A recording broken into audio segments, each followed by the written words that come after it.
importantes. Fíjense que el primero de ellos es relacionado con las pruebas de recuperación, las retrasadas.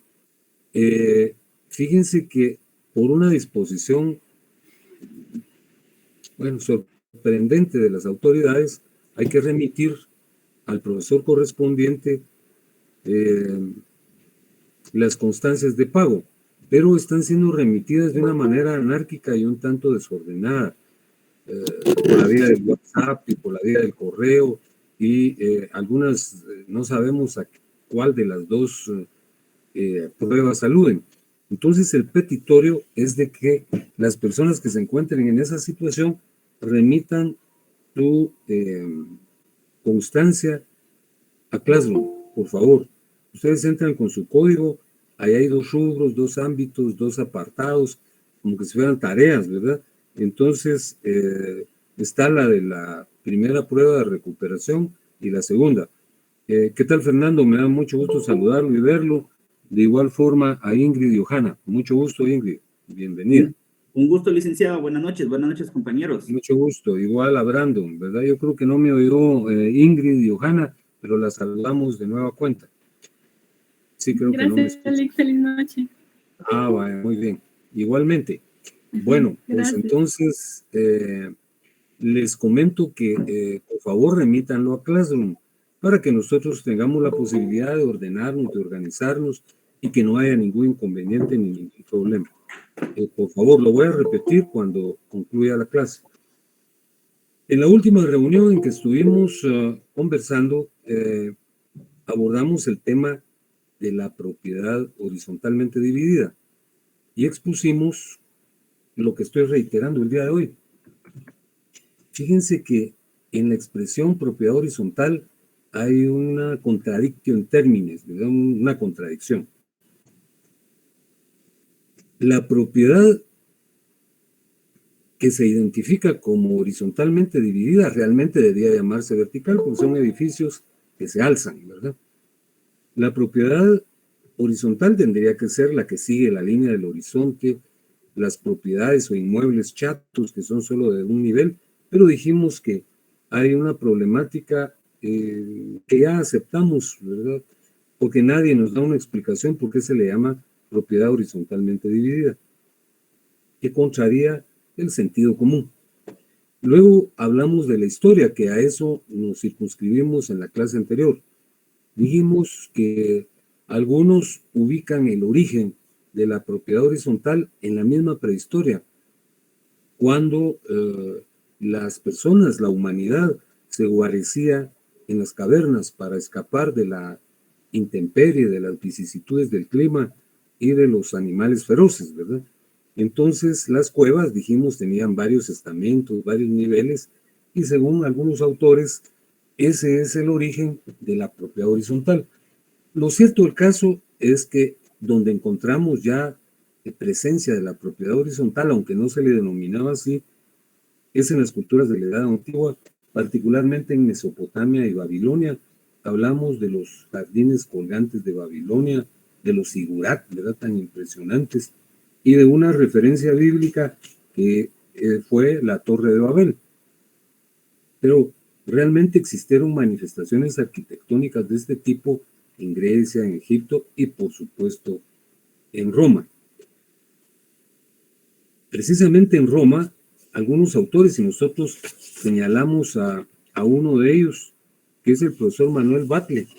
Él comenta que en Roma fue donde surgió la propiedad horizontalmente dividida, particularmente porque se construían edificaciones de varios niveles cerca de los mercados, a efecto de que en los niveles inferiores se acomodaran las mercancías, es decir, que sirvieran como bodega y que en los niveles superiores habitasen los comerciantes para no alejarse de su centro de actividad. Pero específicamente hay una referencia que sorprende, ¿verdad? Porque Batlle Vázquez la relaciona con mucha puntualidad y es la relativa a la ley de Sicilia y lo correspondiente al monte Aventino. Todos sabemos que, al igual que en todas las sociedades, en Roma habían dominados y dominadores, ¿verdad? El equivalente de los oligarcas eran los poderosos, y por otra parte, al margen de los patricios, que así se llamaban los poderosos, estaban los plebeyos, la plebe, ¿verdad? No tenían, como ocurre en todas las sociedades excluyentes y dominadoras, recursos ni para construir una vivienda mínima.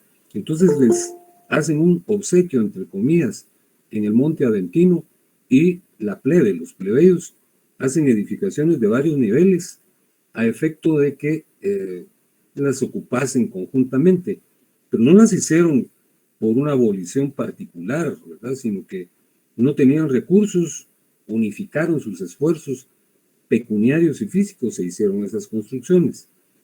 Luego, algún otro historiador relata con mucha puntualidad que el origen es en la Edad Media. Dice, no, en Roma existieron algunos antecedentes, pero concretamente la propiedad horizontalmente dividida surge en la Edad Media. Se recuerdan ustedes, y lo dije en la clase anterior, que ocurrió que en esa época de continuas guerras y de enfrentamientos constantes, los feudos se amurallaron. Tenían una muralla, un foso para evitar las invasiones. Entonces, inicialmente los moradores del feudo que se encontraban dentro de las murallas, pues hacían sus construcciones a nivel del suelo, pero en un momento dado topaban con la muralla, pues, ¿verdad? Iba creciendo la población, y fue así como tuvieron que crecer hacia arriba. Pero realmente la propiedad horizontal surge con el famoso Código Napoleónico, el de 1804, en donde se reguló específicamente y con todos los detalles que conocemos en la actualidad. Por algo el Código de Napoleón es el antecedente de todos los códigos que existieron, ¿verdad? Ya estudiamos en su oportunidad que hubo dos sistemas, ¿verdad? El sistema germánico o de Savigny y el código francés, y que la mayor parte de Hispanoamérica, dentro de esos países, Guatemala, han seguido la orientación napoleónica, ¿verdad? Y fue así como los códigos civiles de Guatemala de 1877 y de 1963 reconocieron la propiedad horizontalmente dividida, pero no la aplicaron, porque esa normativa no había dónde aplicarla. Guatemala era una ciudad en ciernes, ¿verdad? Llamarle ciudad tal vez era muy pretencioso, porque era chiquita. Yo les dije que era de 12 avenidas y 18 calles, y que era particularmente bella, de una simpleza extrema, ¿verdad? Ahí la vemos en viejas imágenes que ahora con la tecnología nos la presentan, ¿verdad? Ahora todos dicen que el producto, la metrópoli guatemalteca fue generada por la evolución, pero por el contrario, ¿verdad? Somos una sociedad caótica, desordenada por autoridades incompetentes, ¿verdad? Miren lo que está pasando, esas tragedias espantosas como esa que ocurrió en Villanueva, que es responsabilidad lógica y obviamente de las autoridades correspondientes. Pero ese no es el tópico. Entonces, en 1877 y en 1983 existió legislación, pero no se aplicaba porque no existían edificios en donde se les pudieran aplicar esas regulaciones. Fue hasta 1959 que surge un decreto que regula la propiedad horizontalmente dividida, y que fue el licenciado Julio Caballeros quien formuló el proyecto correspondiente. Y dijimos, en Guatemala esa ley desapareció porque se emitió el código de 1963, 66, que es 63, que es el actualmente en vigencia, y dentro del decreto ley 106 está regulada la propiedad horizontalmente dividida. Eso por un lado. Y por el otro, debo señalar que, como lo dije, ¿verdad? Esa es un detalle ilustrativo. Por supuesto, algunos consideran que no tiene nada que ver con el derecho, pero sí con la historia del derecho. Que el primer edificio en Guatemala sujeto al régimen de propiedad horizontal fue el edificio Horizontal 1, así se llama, que está en la 9ª avenida, y en la 4ª avenida y 9ª calle, ¿verdad? 8-88, antes de llegar, ¿verdad? Pero ahí está. Era un edificio relativamente pequeño, creo yo que tiene 5 niveles, pero estuvo muy de moda. Hacia 1990 existían una enorme cantidad de edificios ya sujetos a este régimen. Y yo les comenté que había tenido el honor de platicar con dos profesionales muy especiales relacionados con el registro de la propiedad, quienes nos dieron a un grupo de abogados una plática sobre este tópico, y Claudia Figueroa Perdomo y Rafael Quevedo nos comentaron sobre Nimajuyú, ¿verdad? Que es una colectividad que en un momento dado se adscribió de manera sorprendente a este régimen. Y digo de manera sorprendente porque no era un edificio pequeño, sino era una estructura grande de 4 módulos. Es una estructura de 4 módulos donde se albergaron 160 familias, y esa es la historia de la propiedad horizontal en nuestra patria. Hoy vamos a hacer un examen de la regulación, de la legislación. Es algo relativamente breve, así es que les presento el temario de esta noche bajo la siguiente acotación. Aquí está lloviendo a cántaros y, como les comento, me da algún temor porque anoche me quedé sin fluido eléctrico y tuvimos que suspender la clase. Si eso ocurriese, primero Dios que no sea así, ¿verdad? Yo les rogaría que me dieran unos 5 minutos si se da esa situación, que repito, espero que no se concrete, y si no, pues tendríamos que suspender la clase, pero espero que no sea así porque hay una tempestad terrible. Les presento el temario de esta noche, que es el siguiente.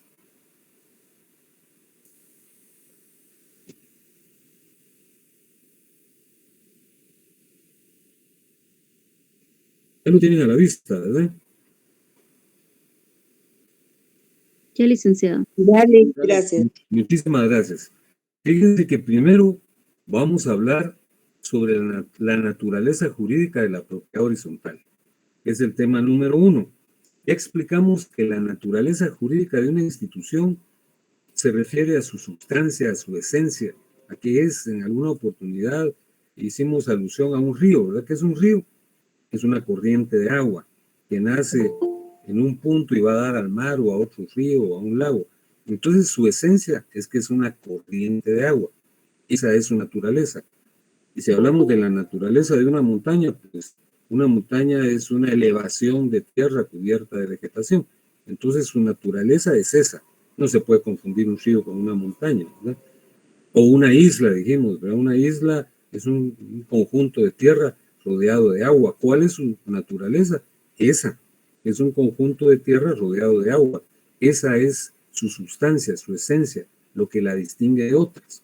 Entonces, cuando hablamos de la naturaleza de una figura o una institución jurídica, estamos aludiendo a su sustancia, a su peculiaridad, a el elemento que la diferencia de otras. Fíjense que para explicar la naturaleza de la propiedad horizontal se han emitido 3 teorías: la tesis de la sociedad, la tesis de la servidumbre y la tesis que reconoce que la propiedad horizontal es una mezcla de propiedad individual y de la copropiedad. Ya dijimos que la propiedad horizontal se caracteriza por ser una construcción de varios niveles, en donde coexisten propietarios individuales que a su vez son copropietarios de los servicios comunes.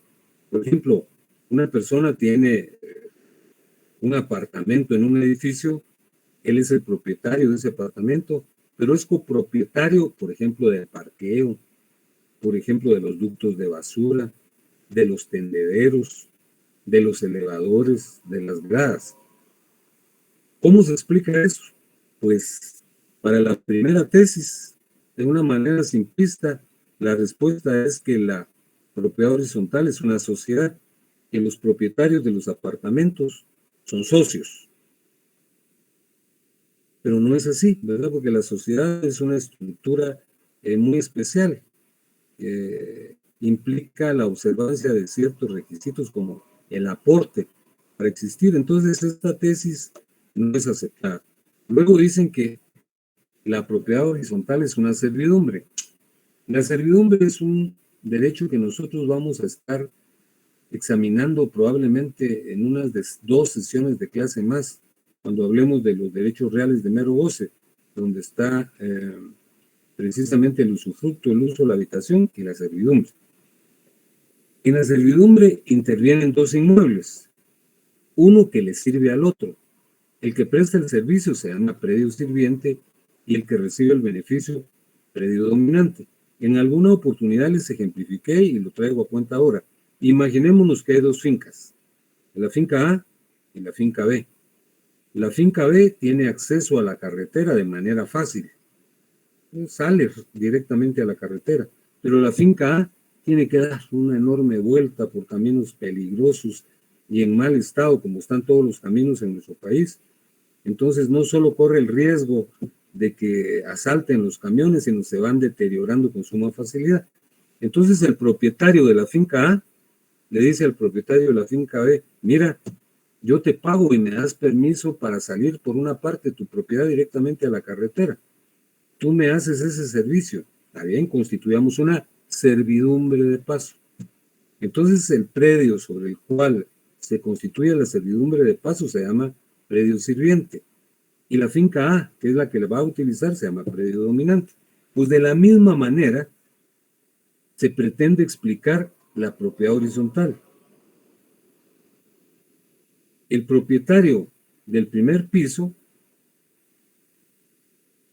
constituye una servidumbre para que edifiquen un piso sobre su techo, que es el piso número 2. El propietario del nivel 2 permite que se construya sobre su techo el nivel 3. El propietario del nivel 3 permite que en su techo se construya otro apartamento, que es el nivel 4, y así sucesivamente. Cada piso es sirviente de los que se construyen arriba de ellos. Entonces, esas son dos tesis que estuvieron en boga mucho tiempo, pero ya esas posiciones no se reconocen, sino se reconoce la que está regulada en el artículo 533, que yo les pido que traigan a la vista.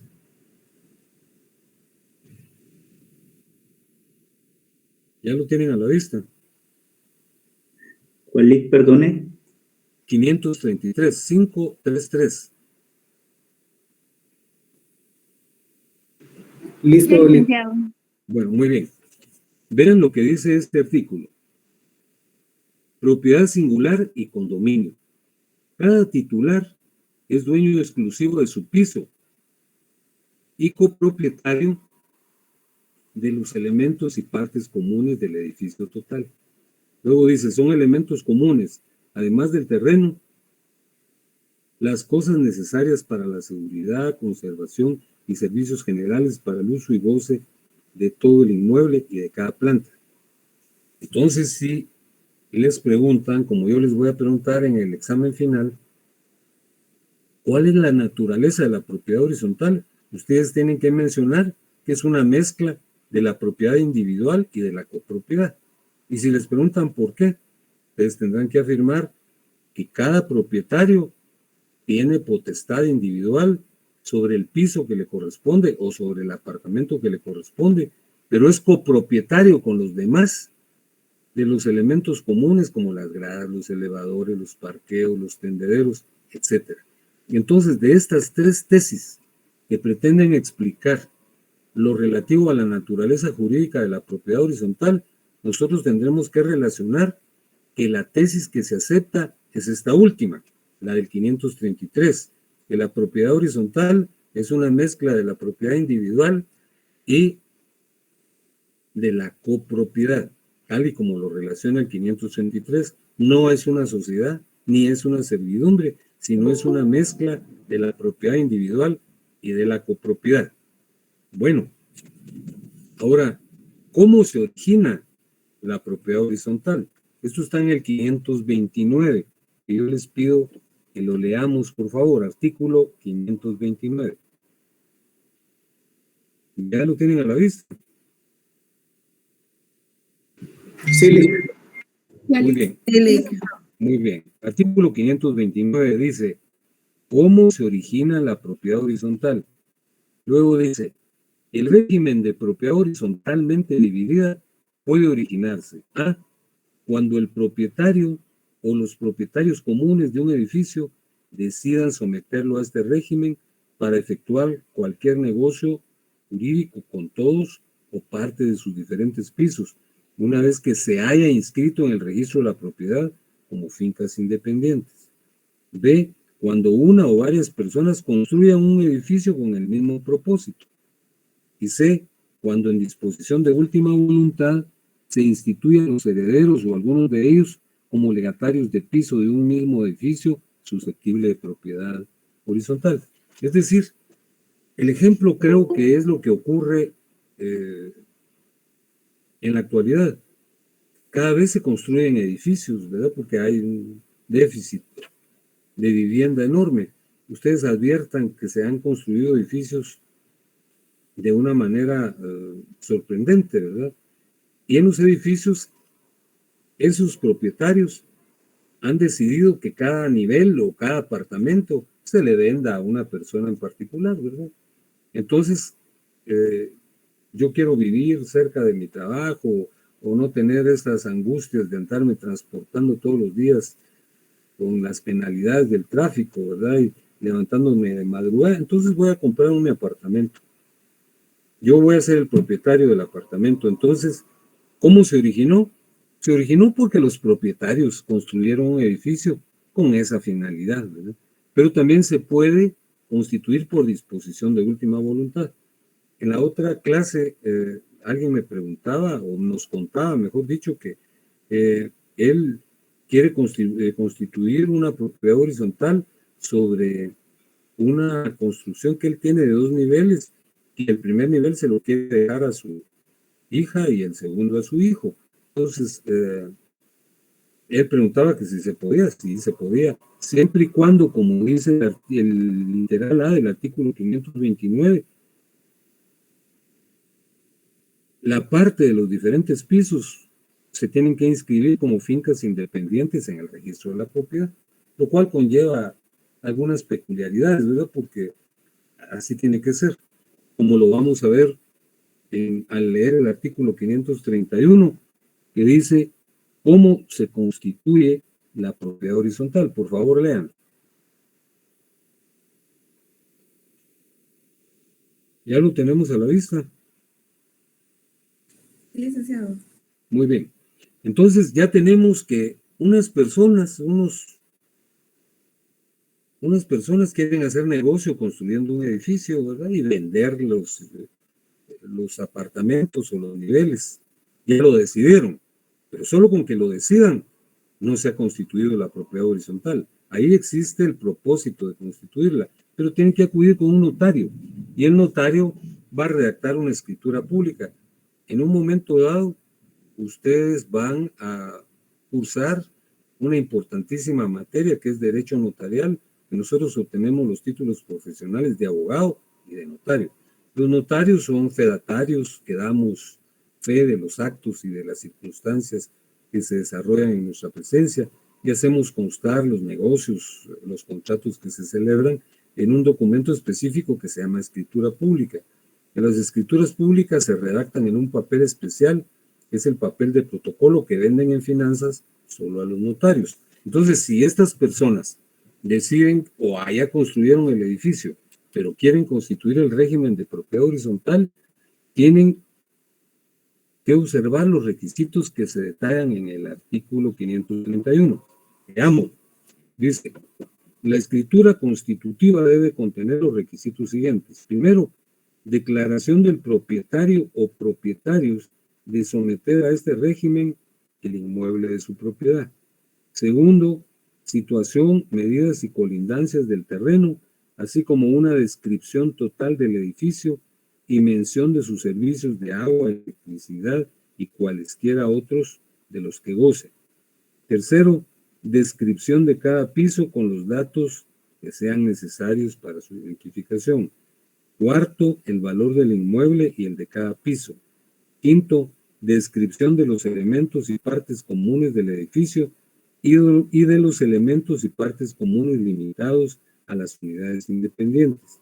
Y sexto, cualquier otro dato que consideren conveniente los otorgantes. Entonces, ya lo decidieron, pero la decisión en exclusiva no hace surgir el régimen, tienen que ir con el notario lo hace constar en una escritura pública que debe observar los requisitos siguientes, ¿verdad? Que son los que nosotros ya leímos. En el artículo 532 se establece la diferencia entre lo que es un piso, un departamento y una habitación. Yo les ruego que lo veamos. Dice el artículo 532 lo siguiente. Se entiende por piso el conjunto de departamentos y habitaciones construidas en un mismo plano horizontal, en un edificio de varias plantas. Por departamento, la construcción que ocupe parte de un piso y por habitación el espacio constituido por un solo aposento. Es decir, hay un edificio de 5 niveles. Cada nivel es un piso. En cada piso pueden haber varios departamentos. Por ejemplo, si va a ser un edificio de clínicas o de oficinas para abogados, entonces hay varias oficinas que tienen 3 habitáculos. Entonces, esos son los departamentos. Hay 3 departamentos en un piso, por ejemplo. Y la habitación es un solo aposento, ¿verdad? Como están de moda ahora, ¿verdad? Que ahí dentro de la misma sala está el comedor, la cocina, etc. Bueno, esa es la diferencia entre el departamento, piso y habitación. Fíjense que luego hay un artículo específico que ya regula la interrelación entre los propietarios. Es el 538, que se refiere a las infracciones cometidas por los inquilinos. La vida en conjunto realmente es conflictiva, ¿verdad? Y eso en construcciones autónomas como las casas de una colonia, pero vivir en un edificio es complejo por una serie de razones. Veamos el artículo 538, que dice, infracciones cometidas por inquilinos. Las infracciones a que se refieren los artículos anteriores cometidos por inquilinos u ocupantes son causales para el desahucio y la acción puede ejercerla el administrador como representante legal de los propietarios. Fíjense que hay que portarse bien en todas partes, ¿verdad? Porque si cometemos infracciones nos pueden expulsar del edificio. Aquí dice que son causales para el desahucio. Se puede originar una acción para excluirme del edificio. Pero ¿cuáles son esas circunstancias que propician que yo pueda ser excluido del edificio si me porto mal? Eso está en el artículo 536, que dice prohibiciones. Cada propietario de piso, departamento o habitación debe abstenerse de destinar su propiedad a usos contrarios a la moral y buenas costumbres, hacerla servir a otros objetos que los convenidos en la escritura constitutiva, efectuar actos que perturben la tranquilidad de los demás propietarios u ocupantes o realizar hechos que comprometan la seguridad, solidez y salubridad del edificio, así como incurrir en omisiones que produzcan los mismos resultados. Es decir, hay una referencia general, ¿verdad?, que dice que no se pueden utilizar los departamentos o los aposentos o los niveles en conductas que sean contrarios a la moral y las buenas costumbres. Eso se ha vuelto muy relativo, ¿verdad? Porque realmente es una concepción muy vaga y general, pero sí es muy puntual cuando dice que no se puede hacer servir a otros objetos que los convenidos en la escritura constitutiva. Si en la escritura constitutiva se combinó que los departamentos o los niveles son para vivir o para instalar oficinas o para instalar clínicas, pues no se puede instalar ahí, digamos, un polvorín, ¿verdad? Porque eso es peligroso y esa sí sería una causa que generaría la posibilidad de que me desahucen, ¿verdad? O bien dice realizar hechos que comprometan la seguridad, solidez y salubridad del edificio. Por ejemplo, un hecho que compromete la seguridad del edificio es el que está regulado en el artículo 533. Véanlo, por favor.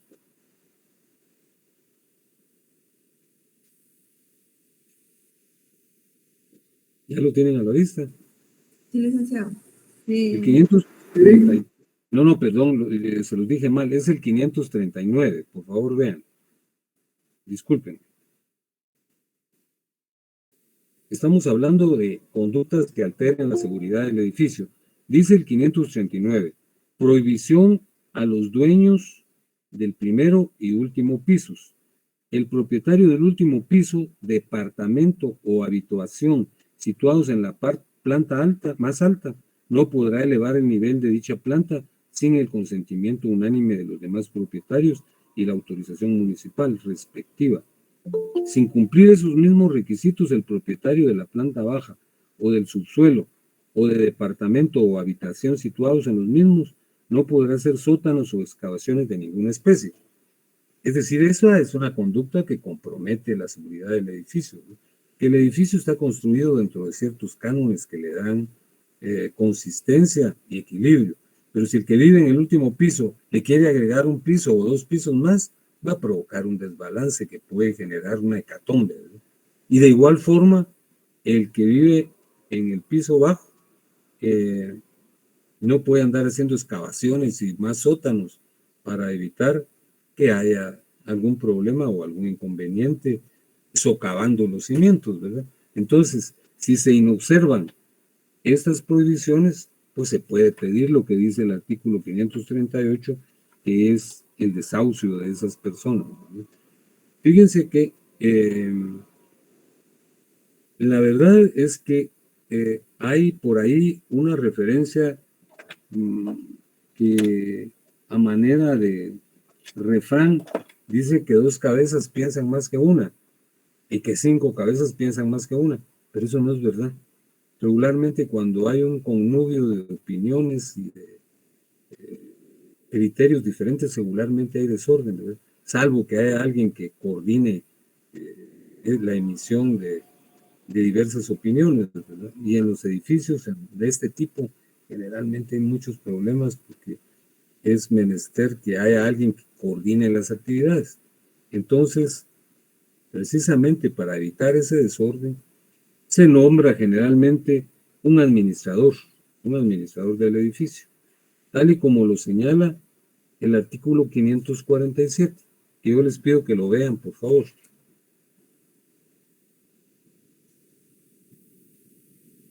El artículo 547, ¿ya lo tienen a la vista?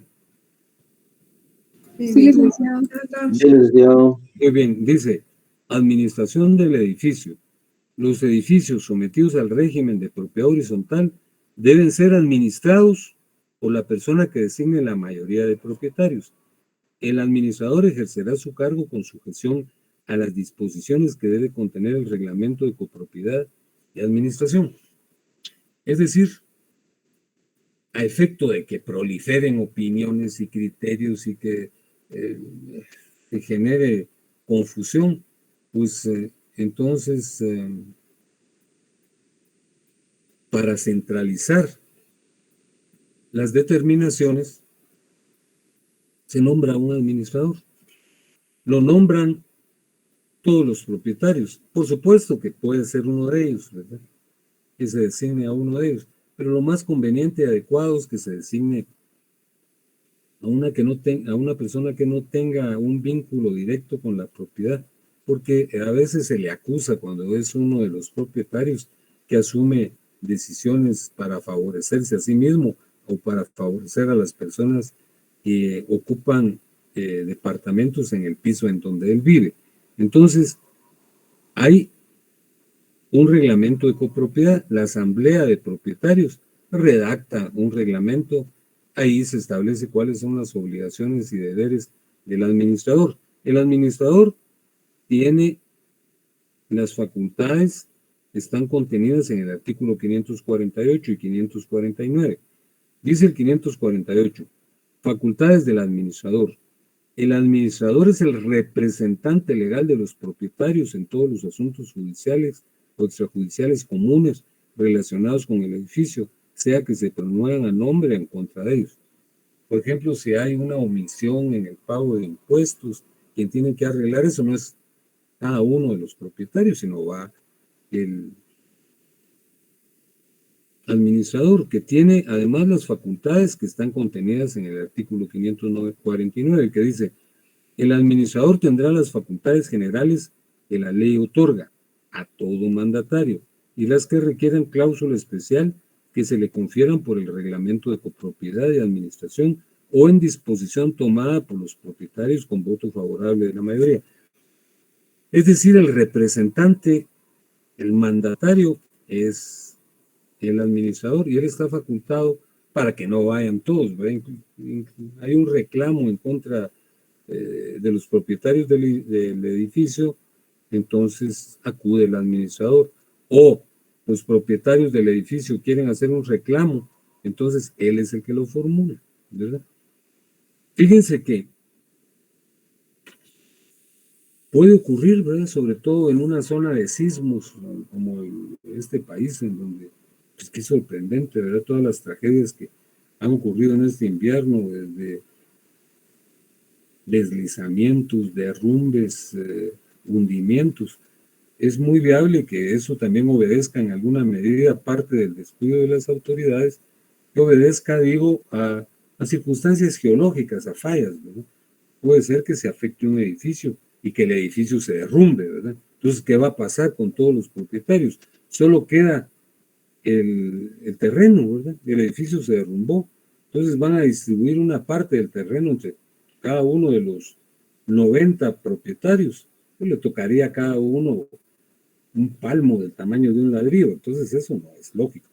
Por esa razón se debe contratar un seguro general para que cubra cualquier problema que exista con el edificio. Y los propietarios en particular pueden comprar seguros particulares, tal y como lo dicen los artículos 552 y 553, que yo les pido, por favor, que los leamos. Dice el artículo 552 lo siguiente: seguros comunes. El edificio total debe ser asegurado contra los riesgos que puedan sufrir, determinados en la escritura constitutiva, sin perjuicio de los seguros particulares a que igualmente estén obligados los titulares o que se acuerde la mayoría de propietarios, ¿verdad? Fíjense que regularmente se compra un seguro general, ¿verdad?, que protege contra terremotos, contra incendios, ¿verdad? Si el edificio resulta afectado. Pero también cada propietario puede contratar un seguro, ¿verdad?, para él también tutelar sus intereses. Imaginémonos que ocurre una tragedia y se cae el edificio, entonces se cobra el seguro. ¿Y cuál es el destino de la indemnización? Pues ese es el que está regulado en el artículo 553 y 554. Dice el 553, destino de la indemnización. En caso de siniestro que destruya el edificio, la indemnización del seguro se entregará al administrador, previo afianzamiento de su responsabilidad, para que pague, en primer lugar, los gravámenes si los hubiere, enseguida la reparación o reconstrucción del edificio. Es decir,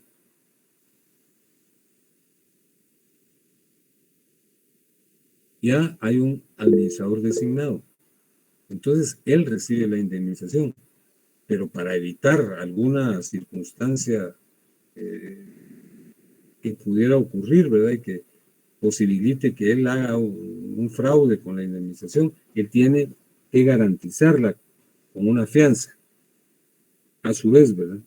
Y con la indemnización.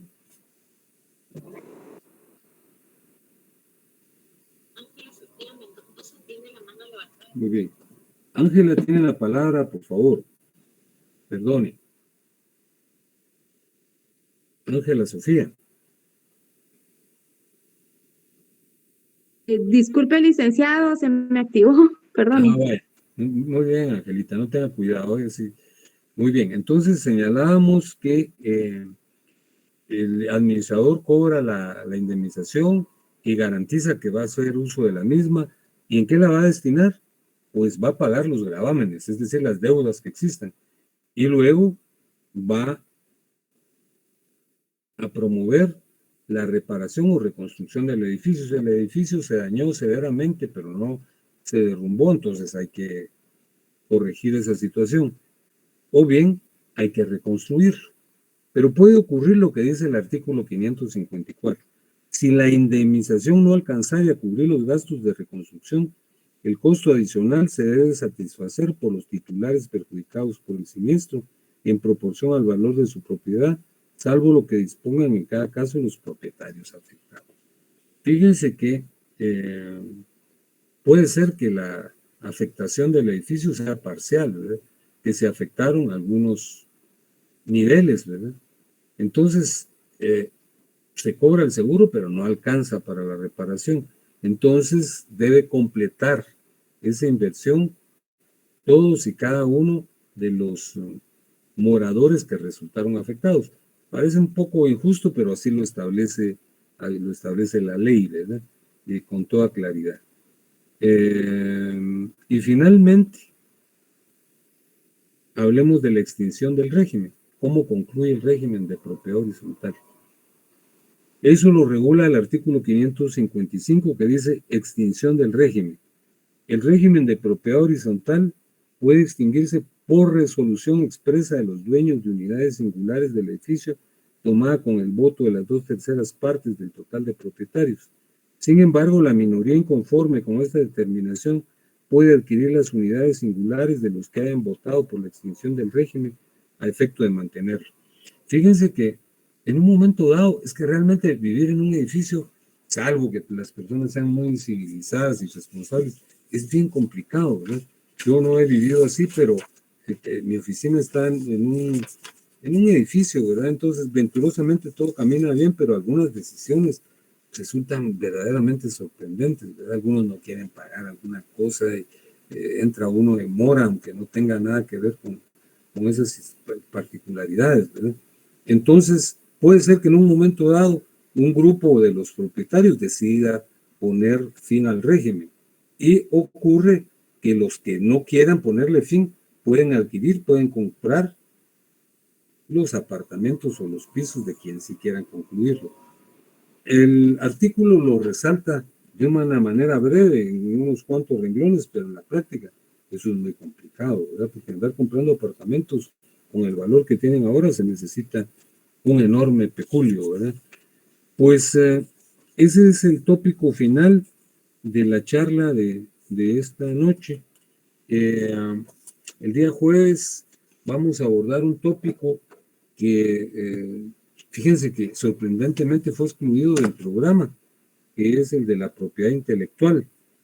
Y la razón por la que se excluyó es que eso se estudia en derecho mercantil en el curso correspondiente, pero yo siempre lo abordo y lo trato porque es una manifestación de la propiedad. Tal vez no entraremos en tanto detalle, ¿verdad?, como lo podría tratar el sector concerniente a esa parte de la estructura curricular de nuestra facultad, pero nosotros sí lo vamos a tratar, porque yo lo considero muy importante.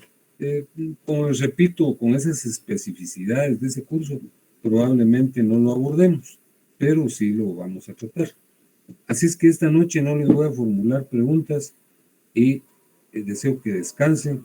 Y lo hago básicamente porque aquí la lluvia todavía no ha menguado y hay tempestad y no me gustaría que interrumpamos, aunque ya Dios nos permitió concluir la clase.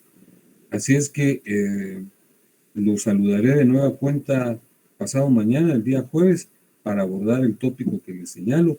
Y mientras eso ocurre, les deseo que pasen muy buena noche y que descansen.